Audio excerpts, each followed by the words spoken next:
que je dois utiliser. Ensuite, je prends l'outil de déplacement. Il voit que mon logo est bien sélectionné. Ok, il fait CTRL T. CTRL T, pourquoi? Pour faire une sélection des proportions. Quand il fait CTRL T, ok, quand il fait CTRL T, il voit que il y a cette barre là qui est affichée. Je m'assure que ce poignet là est coché. Ok, dès que c'est coché, cela me permet de conserver les proportions, c'est-à-dire les deux dimensions là, largeur et puis longueur, largeur et puis hauteur, pardon, largeur et puis hauteur. Maintenant, il vient réduire un peu la taille.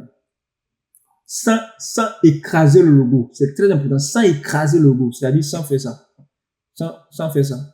Il décoche. Voilà. Sans faire ça. Ça, c'est pas oublié. Ça, c'est pas oublié. Ça, c'est pas oublié. Ok? Ça m'évite de faire cette erreur-là. Ou bien ça. Ça, c'est pas oublié. Voilà. Faut pas écraser le logo. Donc, il fait CTRL-T, il coche cette partie-là. Et là, quand je pousse, vous voyez qu'il peut réduire comme je veux, voilà, ça va pas se déformer. Donc, je place mon logo dans l'angle ici. Ok, je place mon logo ici. Comme ça, ok. Ensuite, je me retourne sur mon modèle là. Ok. On voit qu'il y a une barre ici. Ok. Cette barre là, c'est une forme.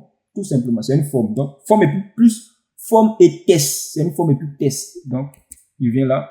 Il prend mon petit forme ici. Il vient. Il sélectionne la forme rectangle, il trace comme ça. Voilà. Il trace comme ça. Quand il trace, il voit que c'est cette couleur-là qui est là. Qu'est-ce qu'il fait? Il prend mon outil pipette pour venir sélectionner la couleur rouge ici. Comme ça. Ça s'applique automatiquement sur la forme.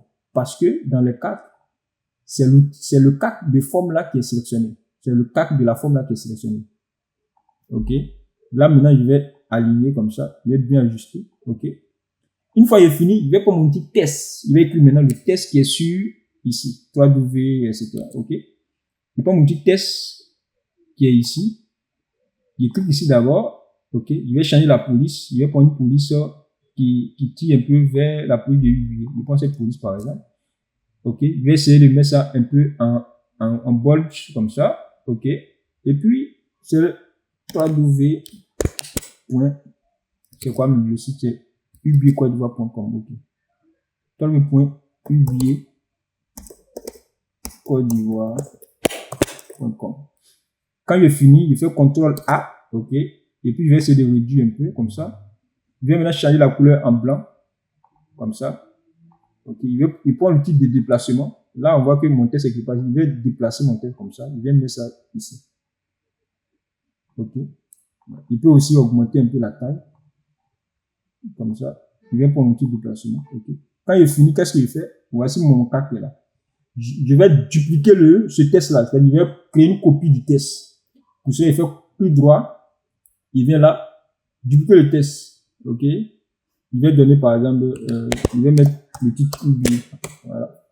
Quand il duplique le test, tu ne vois pas le test parce que les deux sont superposés. Pour cela, il va déplacer ça comme ça. Voilà. Voilà. On va voir le message qui est écrit. C'est quoi? Africa's Global Bank. Donc, on va mettre Africa's Global Bank. Voilà. Donc, Africa's.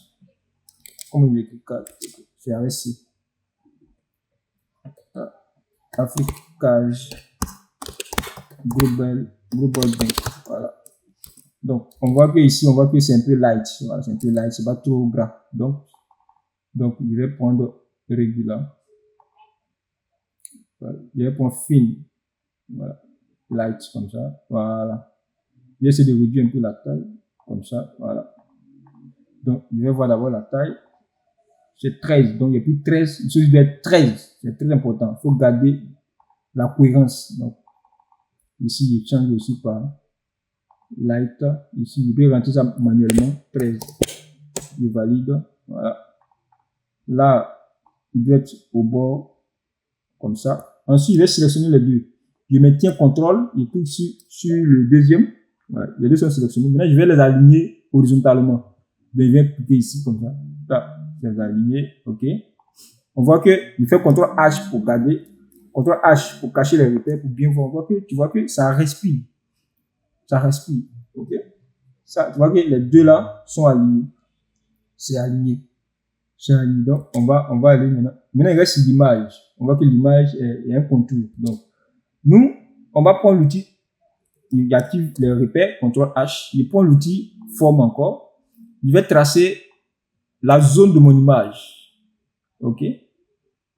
La zone de mon image comme ça. Ok? Il trace, il va encore faire remonter pour avoir de l'espace pour plus de vitesse. Là, déjà, on voit que ma zone de l'image, qu'est-ce qu'il remarque? On voit qu'il y a quoi? Il y a des angles qui sont arrondis. Ok? Les angles sont arrondis. Donc, ici, je vais dans propriété. Là, déjà, on voit que c'est coché. Ok? Ça veut dire que les deux sont liés. Quand vous voyez le symbole, ça veut dire, vous voyez ce symbole coché comme ça, ça veut dire que les dimensions sont liées. Donc, ici, là, c'est les arrondis, les angles. Ce sont les angles. Donc, ici, je vais mettre par exemple 20. Quand je mets 20, les 20 là vont s'appliquer sur les trois autres angles. Je valide. Voilà.